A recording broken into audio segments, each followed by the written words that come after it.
Hi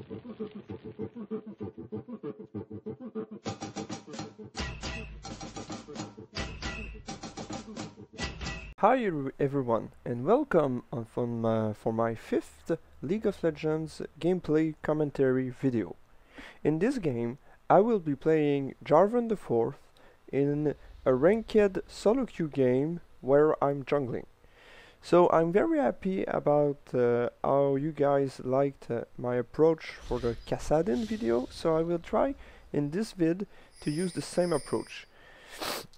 This approach for new viewers is concentrated around giving you easy, practical and efficient tips to be able to make your gameplay better and to be able to carry your games either in solo queue or normal game, but just because it's fun to carry. It's fun to be the best player in the game, so that's why I easily recommend that you watch my vids. So, as I said, in this game, I'm playing Jarvan the 4th. So Jarvan has been out for almost a year now. So I assume that most of you really know very well all of his skills. But I will, even so, I will try to do a quick demonstration of how they works. So for the general plan of this video, just after this failed invasion, it was pretty good, a flash blown. So the general plan of this video is, as always, in the first 5 minutes, I will present to you the general skill set of Jarvan, as well as some basic noob tip if you never played him and want to try him out. Afterward, I will try to discuss the rule of thumb approach of how to jungle Jarvan and how to build him if you want to assess the enemy team and be efficient in the way you want to carry your team. And afterward, we will go into the main action portion of the game. By the way, this game is very action-packed, if I remember well. It's gonna be a very intense game, especially in the bot lane, where Vayne and Ashe are going to have some very strong play with me intervening to try to help them. So, as you can see, jungling as Jarvan. So the basics. There are many theories and ways to approach the jungling as either character. But here, as you can see, I'm trying for early level 2 gang. This trick is very new, very old.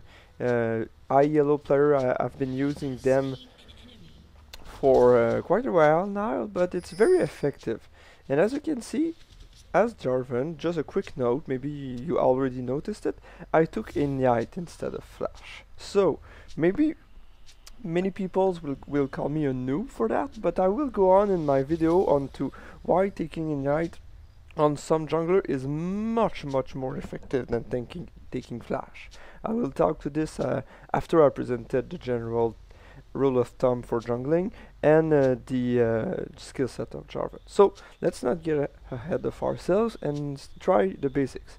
So the first skill of Jarvan, Master Cadence, is basically a on-hit bonus physical damage that occur on every champion every 6 seconds. It's kind of like Nautilus passive, except that it doesn't CC. But contrary to the advantages of Nautilus CC, by the way, we have a Nautilus support in the bot lane.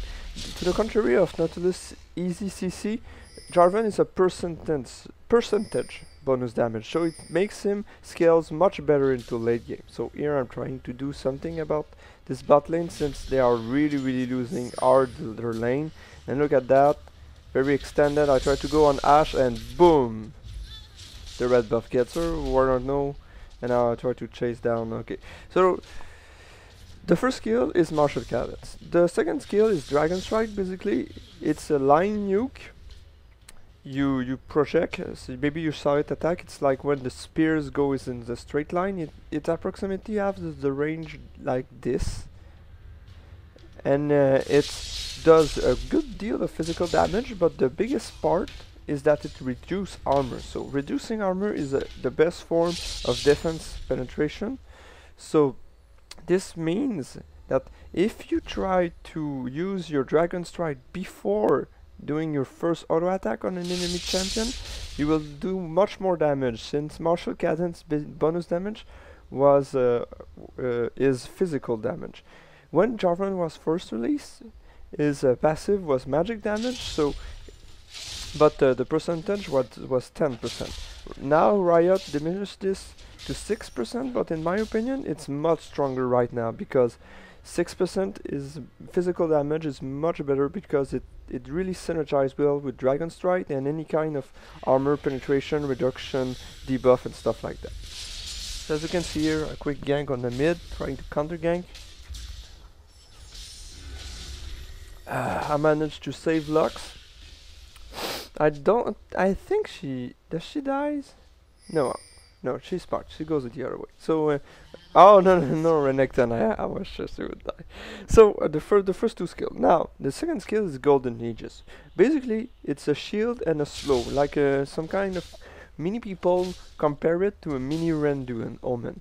That is, you will probably see me use it.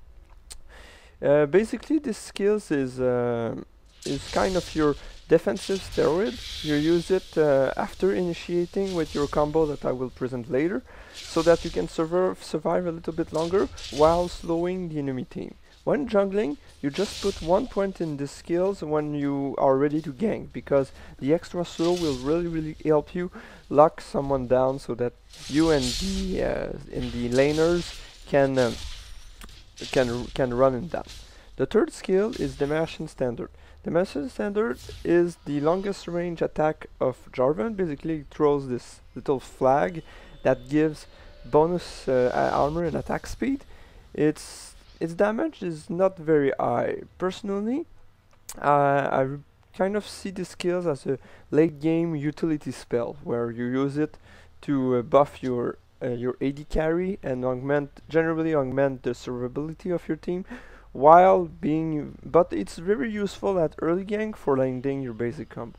So everyone should know right now the basic Jarvan combo, that is, you throw your flag in this zone, and after that you follow up with a Q, Dragon Strike, and you are dragged, just like this, and you are dragged to the enemy position.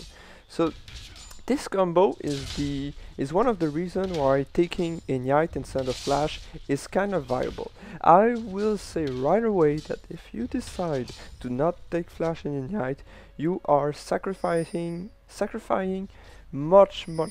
It's a risky move, because basically Flash is one of the easiest, cheapest way to survive a gank or some mispositioning. So if you're trying to take Ignite instead of Flash, you really have to either build very tanky or be very good with your positioning, which is not something I see at my ELO so much. Me personally, I do not take Flash, but it's not because I think I'm the best player around.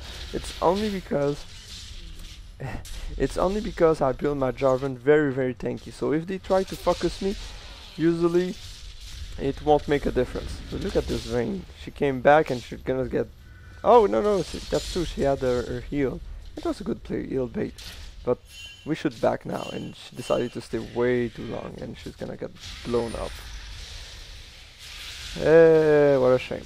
Well, so basically that's why I take Ignite. It's because I think that the mobility that you get from your Damascene Standard and Dragon Strike combo is kinds of make up for not having Flash, and since you're building very tanky, you don't really need it. So first rule of thumb of the day, this rule of thumb can be applied for other champions if you're playing, but if you don't want to take Flash because, I don't know, you don't like Flash like me, I take Flash on most champions, especially the carries, because it's a very strong repositioning tool. But if I could, I wouldn't take it, because personally I find when I started playing League of Legends, I really find it very frustrating. So rule of thumb, if you don't want to use Flash when jungling, pick a jungler that can tank damage, or that at least has some kind of movement skill, or built-in movement skill. So the ult of Jarvan is Cataclysm. You saw me use it in the bot lane on the Ashe player. It is basically many things.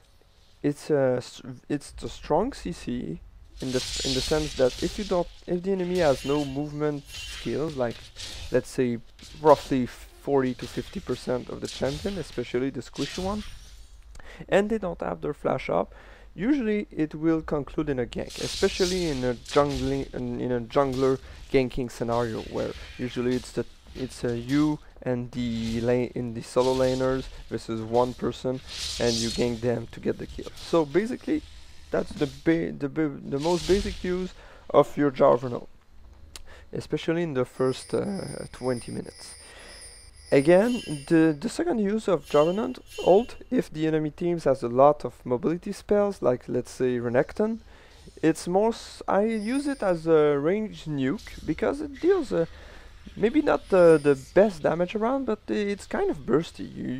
You don't want to underestimate the burst of Jarvan, especially if he managed to hit you with his Dragon Strike that reduces your armor, because as you can see, Cataclysms deals physical damage. So you can use it as a range and nuke and a gap closer. So usually when you're ganking, maybe you saw me do it so far, you try not... Okay, I'll give you very simple. When you're playing ganking jungler, as you can see, this is a really long range move. I managed to catch Ashe, forcing her to blow her flash, and afterward she's really easy to kill by me and Vayne and Leona. By the way, I'm sorry if I take some pause. It's just I'm drinking my coffee just right here, just beside my computer. So basically, you use it as a gap closer. When you're ganking as Jarvan, the optimal scenario is to try to run up to them, saving your gap closer in your EQ combo and your ultimate, saving them, trying to get close to them, use your golden aegis to stun them, slow them. After that, smack them with your big sword, trying with your red buff and stuff like that.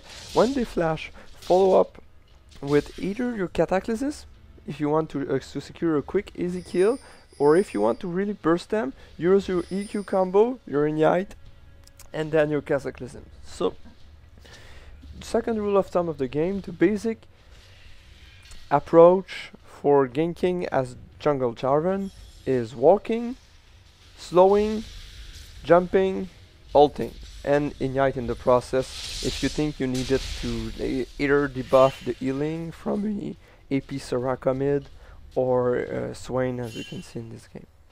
So basically that's the general skill set of Jarvan, as well as some basics combo tip. Now we'll talk about the jungling routes. So there are many theories about jungling. If maybe most of you knows about Stonewall, he's a really well respected member of the community. He specializes in making those awesome videos about jungling. I like his approach. He really tries to take all of the players around, and you might learn things true about him.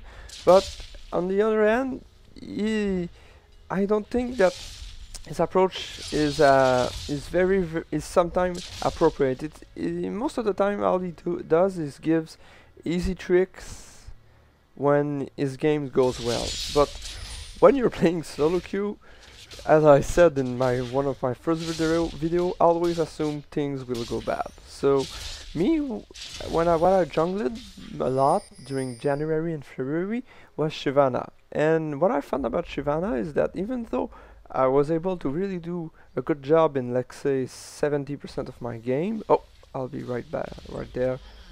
Yes.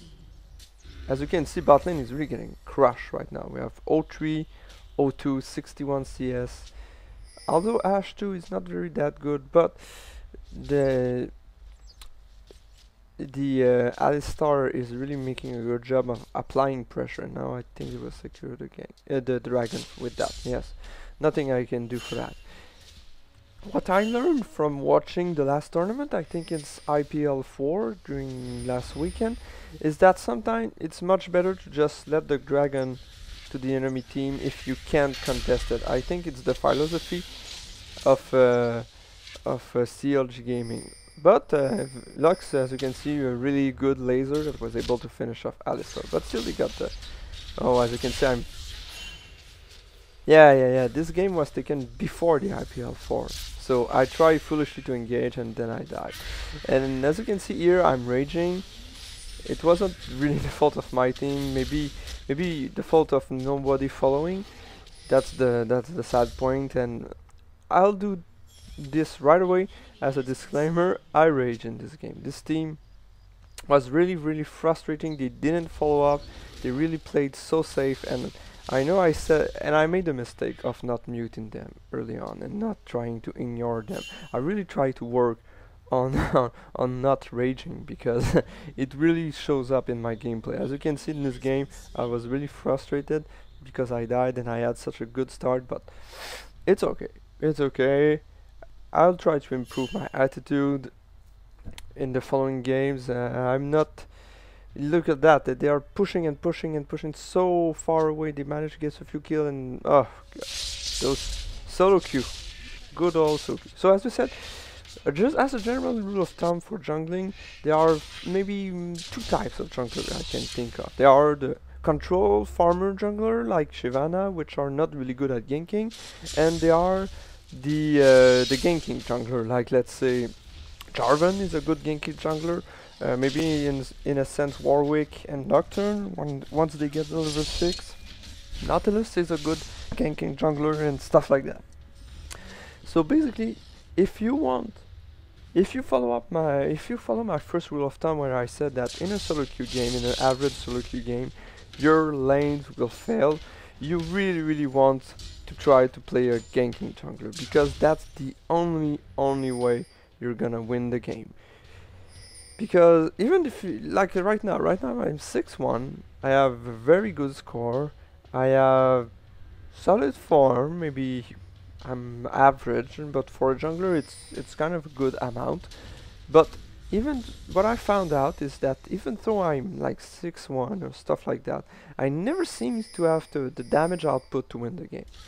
Except me, especially in the late game. As you can see here, that burst, that Jarvan burst, so fucking strong. As you can see, EQ combo, alt, ignite, auto attack, very strong combo.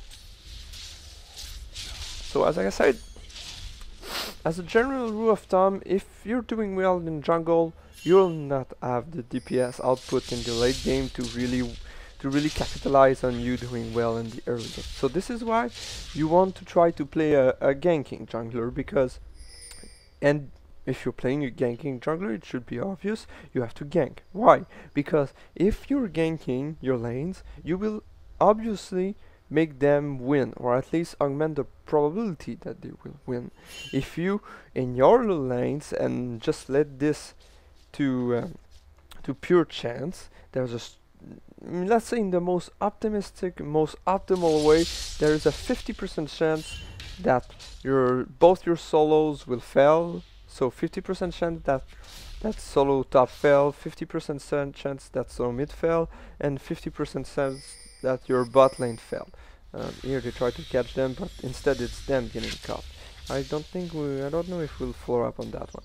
So if you play ganking jungler, you can really influence these odds. So basically, in a typical solo queue game, I know I make a lot of reference to solo queue and ranked game. Personally, I don't believe it's the best way to play League of Legends, and I don't believe that normal games are useless or stupid. I'm really not trying to be how can I say that? What's the word? I'm not trying to be pretentious about my play and about the fact that if you don't play ranking game, you're bad, stuff like that. It's just that normally in ranked game people take it a little bit more seriously. Yes, there are trolls, especially at low elo, but in normal game you don't usually see people going trying very hard.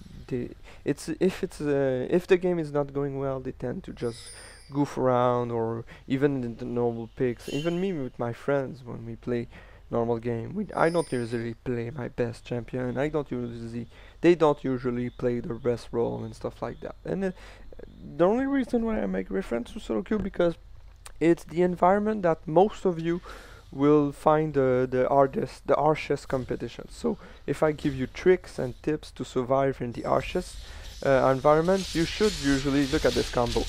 Lux laser so timely. So if I give you tricks and rule of thumbs to do well in solo queue, you're bound to really crush the normal game environment, since people are usually not as competitive as in the other scenario. So, as I was saying, right now we have a strong tower dive, and since I'm very tanky because of my warmog, I'll talk about the build in like I'm talking and stuff like that. So, oh yeah, yes.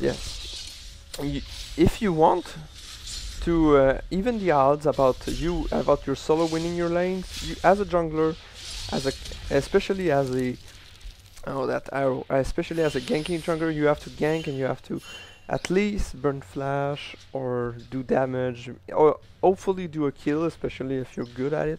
But that's basically what I try to do, and I hope that you guys, if you're getting mad maybe because you're not at your ELO, will understand this basic concept. You can really easily, if you play a good ganking jungler and try to learn the path, maybe the path I used in this game, and just try to copy paste, I think that you should really be able to carry yourself at least at 1400 ELO, because below that people don't usually ward very well, or don't have a, are very easy to gank and very easy to kill, especially in the early game. So, enough talking about Jarvan and about jungling.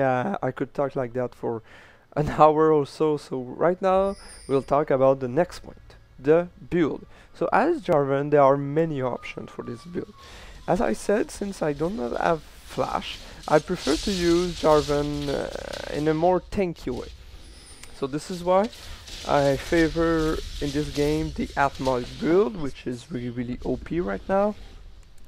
I think that in the following days, right now it's like 11th of April, I think that Riot announced that it would nerf althought to by about 25% of the damage, and maybe 2 months ago they nerfed the maximum health from warmog. So basically althought a very strong, very good item choice, but very prone to being nerfed. So this is not really the build I favored in a game that I don't have to really hard carry. If you're really ahead, go for the althought build, because it costs a lot but it gives you a lot, and it really enables you to tank and do the amount of damage you have to do. In this game, since I'm 8-2 and I was 6-0 for like the 12-15 minutes, first 12-15 minutes of the game, I decided to go for the althought build, because I basically know that I had to carry. Right now my team is snowballing, if you think, because I helped in their lane. Also they made some good play, especially Lux and Udyr, but I think that the early first blood I gave to Udyr and the good ganks on the Swain player, and trying to help out bot lane is really what's making the difference between the quick defeat in this game and a decisive victory. So the althought build, if you're, as a general rule of thumb, this can be applied for almost every champion in the game, but as a general rule of thumb, if you are a jungler and if you are getting ahead, build althought, because it gives you the optimal trade-off between damage and resistance.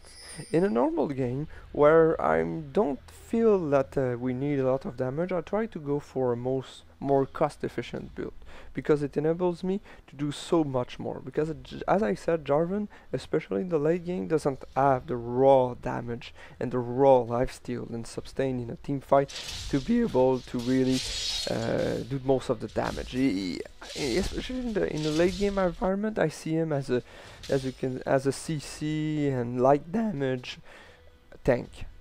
So this is why in this build I didn't build a regular lantern, because it's like I prefer instead to build 2 gold per 5, the Philosopher's Stone and the other gold. Why? Because gold per 5 items are really good in every scenario. If you're losing, they are good. If you're winning, they are good. As you can see here, no flash, but I'm so tanky even with all their bursts and other CC, they barely scratch my health. Maybe one fourth of my health. So, as Jarvan, when you're starting in jungle, take a regrow pendant, because since you're not building regals, it's not really efficient to go for the classical Claude 5 pot. Oh, that was so buggy, but so awesome at the same time. I can't believe I didn't die. Okay, so start with a regrow pendant, and afterward build your boots, your normal level 1 boots, get your 2 gold per 5, maybe 1 to 2 Darn Blade, and afterward finish your boots. And then you can go for like I said, me in this game, since I felt like I would have to carry, I build the Warmog, and afterward I will try to build the Atma Impalers from that. If not, you can go for one of my favorite items, the Frozen Mallet. It really gives you the last bit of CC you need to become really a very, very annoying character, because no one can because no one can escape you. Even if you don't do... Oh, look at that laser, so good. Alistar no flash, and as I said, when you have no flash, it's really easy to kill you. So Swain, foolishly strong engage, a kind of strong engage. We should back now, especially Udi. I think he dies. Okay, so build take a regrow pendant, build your 2 gold per 5, 1 or 2 drawing blade, and then as a general rule of thumb, go for Atmog if you feel like you will have to carry, especially if your solo lanes are not that good and stuff like that. If not, if you have at least one, if your bot lane is doing well, you're not forced. You go for the Atmas and the Frozen Mallet, and afterward build a Renduin Omen, and you build the Shrelia Reverie. Because with these 3 items, if your bot lane is doing well, you will be able to be the most effective range carry bodyguard. And since in the mid to end game, it's the range carry job to do most of the damage, you really want to aim at protecting them. Look at this Vayne.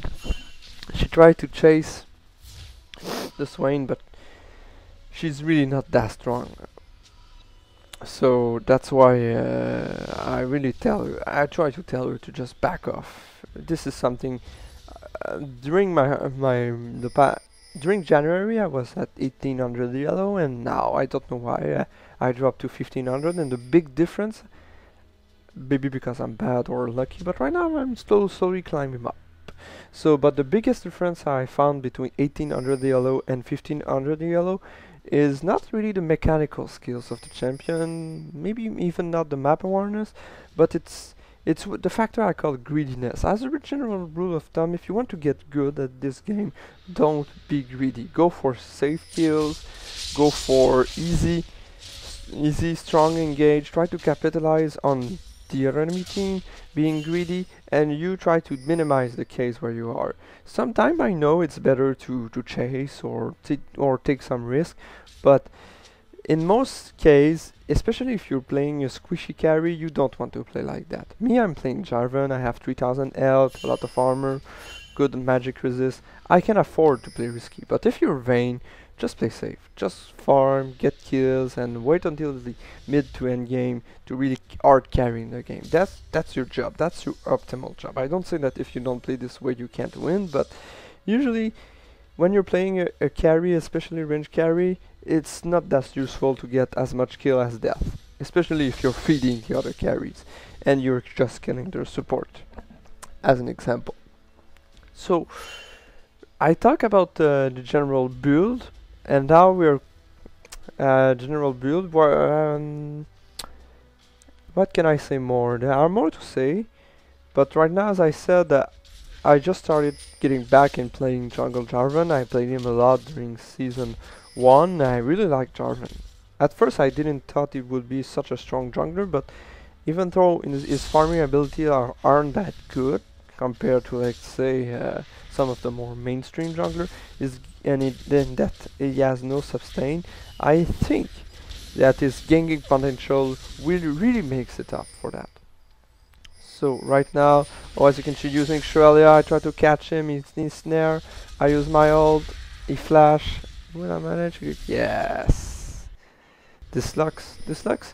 In the when we started that game, this Lux was really making me nervous because I thought she was trolling, but in the end, I think that my ganking and her basic ability to play well at this game really turned the tide. So as you can see here, after killing Swain, we know we have a free dragon, free Baron, especially since they are really coward and don't want to engage, but it's still gonna be a close fight. So, as you can see right now, without words, they are playing it very safe and they prefer to let us out the Baron instead of trying to fight us. Maybe that's okay because we're so far ahead, especially the tanky champion. As you can see, me and Udyr and Lux have a very good score so far. So if they try to engage 4v5, I think they would have been ace. But still, when you're giving away a Baron like that, even in a 4v5 scenario, you have to admit that you will lose. That you are slowly losing the game. I know that some team comp who fares better in the late games can afford that. I can't tell you how many games I secured every major objective, every Baron, every Dragon, we had more kills, and still, because the enemy team was playing more group and more coordinated, we managed to throw the game. It was really frustrating, but still. But usually, as a general rule of thumb for playing League of Legends, if you don't want to give free objectives. How to avoid that? I'll give you 2 practical tips. First of all, don't wander off. You don't understand. Maybe most of you realize that, but everyone does it. Every single player, even that 2K, hello. There's always someone, especially a carry, that will try after the 25-minute marks to go farm some lane somewhere because he doesn't want to lose the golden XP. And that's fine. You want to get that goal because you get stronger. But after the 25-minute marks, when everyone is roaming as a team, it's really easy to catch you. So please, don't roam like that. Oh, here as you can see, I dumped, but I blocked the arrow. I locked down. Their Swain Vayne gets killed, and this is not looking good. Ashe is doing a lot of damage, and me and Udyr saw that, and then we jump and we finish her off. So I guess you can see right now, only the tanky champions left, but look at Swain, he zoomed. And I saw that, and I'm like, let's kill Swain. But Udyr, because he has no CC and no gas closer, decided that he prefer to try to go for the Renekton, which resulted in a kill, and for the Alistar to look at that, I will use Shrelia, close the gap, and finish him off with Spear.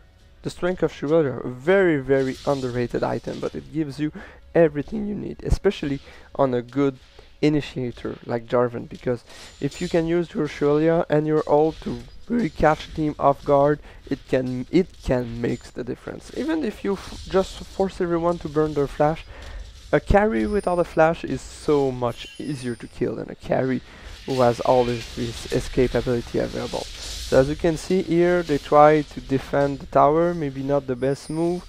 In my experience, if the enemy team has the Baron buff and they have number advantage of you and you don't have your range carry, just give them the turret. Just give them the turret, no need to give them more kills that will enable them to go further ahead. So as you can see now, we managed to do a good push, and I decided to do a quick blue buff steal because most AP carries are very, very weak without their blue buff. I'm taking especially Swain, because Swain relies on having his ult up all of the fight. So if he has his blue buff, he can, but if he does not, it's much easier to catch him and to kill him this way. So right now the game is looking in a good shape. We're approaching the end game. Everything is, if you look at the score and the farm, pretty average.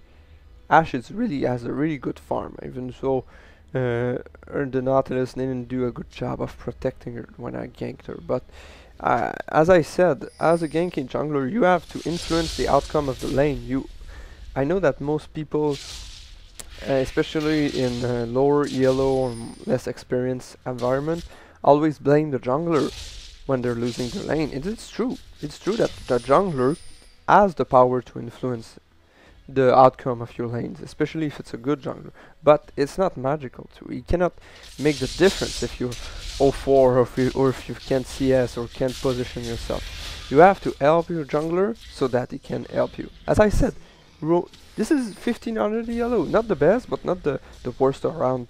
It's maybe, I think, the top 3% of the player in ranked. And as I said, what was this Redacton doing here? Going around farming some stuff and stuff like that. Oh, as you can see here, Swain trying typical solo queue behavior, blaming. I know sometimes I blame too. It's very frustrating when you're trying to play this game and you lose. But I think that if Swain himself played better by using ward and not getting caught by my ganks, this could have made a big difference, because right now he's not as strong as it should be, especially as a late game Swain. Now we're so tanky that me and Udyr and all the rest of my team decide to just grab this tower to backdoor it. It's a very risky move, but it just shows how far ahead we are right now. So as you can see now, on my build I decided to go for the Phage because I really like the slow. As I said, the Frozen Mallet and the Phage, really good item. Always get the Phage first, because if you're very far red, you can turn him into a Trinity Force, which is a good damage item. Not as much useful as a for CC than a Frozen Mallet and Resistance, but if you're red, you can do it, especially if you're carrying. So as you can see here, in the late game phase, it's all about the range carry dueling.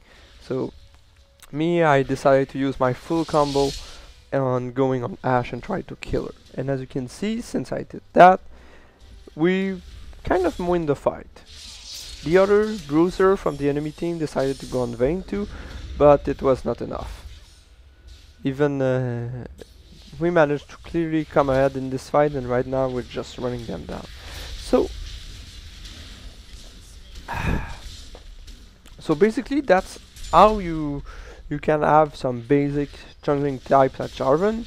It's not 100% foolproof as everything in League of Legends, but it's not 100% foolproof, because as I said, if you're trying to carry a game in solo queue or in a ranked environment as a jungler, your solos have to know what they're doing, because if not, you will probably lose the game, because you don't have the raw damage output to be able to win the big fights, especially in game. Here right now we got a kind of greedy and got caught and stuff like that, so it's time to just get out. Just get out. Udyr very tanky. Leona get picked off, and I decide to just run away. As I said, oh, this arrow, they're just behind me, and I'm like, oh, run, just run. You see, that's the main reason why I think that taking flash on Jarvan is redundant, because if you're good at it, you can just rely on your EQ combo to do the same thing as Flash is doing. But right now, Udyr decided to stay way ahead, but Alistar is chasing, and just seeing me makes him want to go away. So, oh yeah, I forgot in the beginning of the video. Okay, if you want to land your EQ combo, it's not that hard, but I'll give you my tip for doing it. So basically, that would be the tip for you patient viewer that decided to watch all of my video. If you want to land your EQ combo almost 100% of the time, you have to be precise and you have to be fast. And for that, I use SmartCast. How do you activate SmartCast? It's simple. You go into the menu, key binding, and then you put your spear. Yeah, Look at this Vayne. I'll just go back to Marka. She decided to engage the Baron buff alone. First, she did almost no damage because a range carry, even without lifesteal, cannot sustain the damage for Baron. But worst of all, she died, and revealing that it was a 4v5 and that we were at Baron. So it was a really risky move. She almost threw the game. If they had waited for Swain and engaged afterward, I'm sure they would have been able to maybe not win the game, but most certainly try to turn it around. So right here, right now, Swain, as I said, not enough strong right now to do the damage he needs, but still. So as I said, just a quick tip to land your combo: go to key binding. Just watch this fight, killing this this weekend in Nautilus. So go to your Smartcast, and Smartcast you Q. Maybe most of you knows what Smartcast do. Basically, it removes the need to point and click. You just have to click. You just have to point. It's hard to describe just by talking, but try it when you're playing most of your character, especially Jarvan. Smartcast UQ, and maybe you will find that it's much quicker to combo your abilities and to making your dash. So right now I decided to take the blue buff because I'm and if I do, I know that I will be able to go do the Baron pretty easily, since I will have enough mana to sustain my Golden Aegis and my Dimension Starlet. So I tell my team to come. I tell Vayne to come, because even though it was very dumb of her of trying to solve it, I need her damage. I need the true damage. She does it. Vayne is very good at killing neutral objective, like the Baron.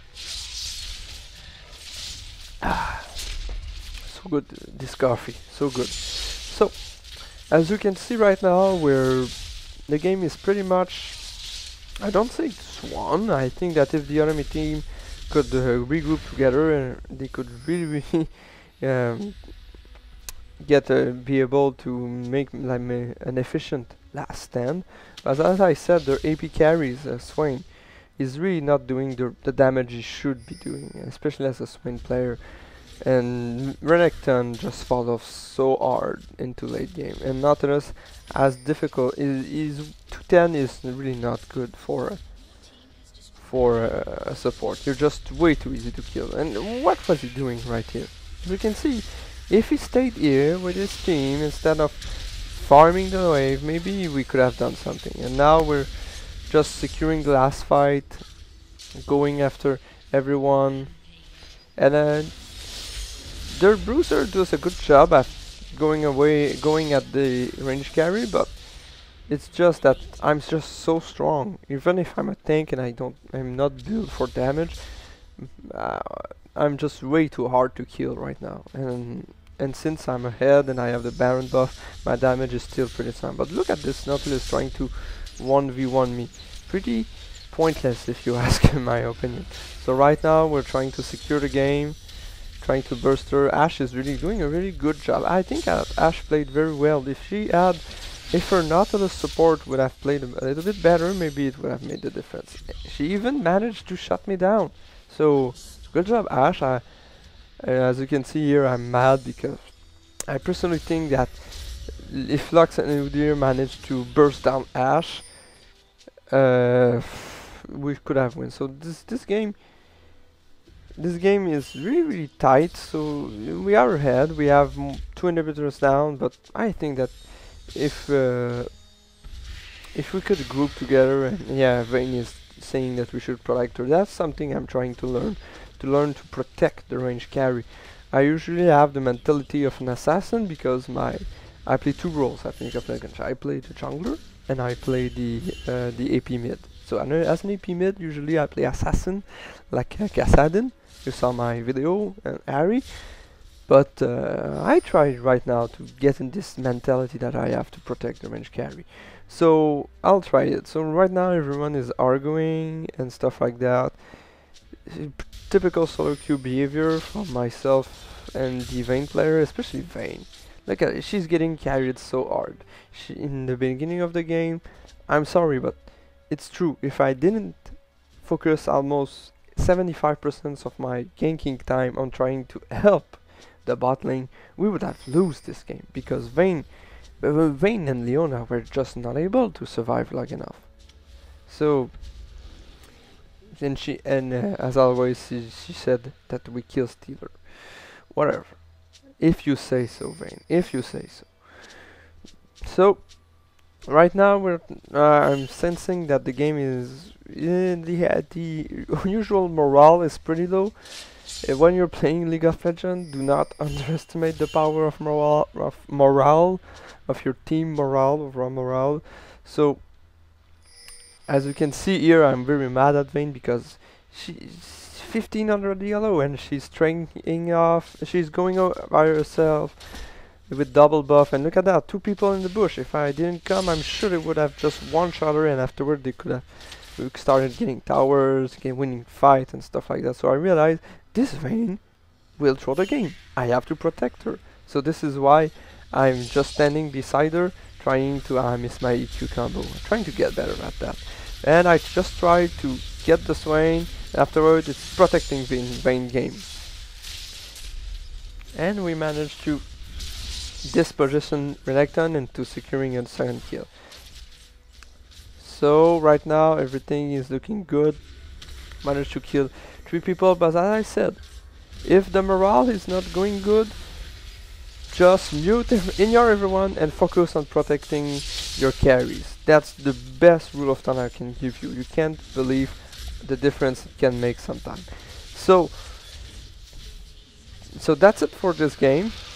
We'll thank you for watching, and we'll wrap this one up. So I hope that you enjoyed the video. I know it was a long game, but I really thought it was a good demonstration on how to on the definition of what's carrying a game as a jungle Jarvan especially. And also I found that even though they had a lot of tension in our team, it was a good demonstration of our good playing and trying to keep up the morale and having strong leadership can really help you turn a game around, turn a lane around, especially the bot lane, as I said, who had a lot of difficulties all game. So I hope you like this video once again, and that you managed to find some good tips and tricks, some good tricks and tips. I will. This is not my last Jarvan the Fort video. I will try to give you much more video as we go on, and when I'll get right now the trend I'm seeing is that I'm really rising in ELO since I started playing Jarvan. So we'll see where I'll go and how my playstyle adapt as I get to play with better and better players throughout my my solo queue experience. So take care, guys, and I'll see you soon, I hope.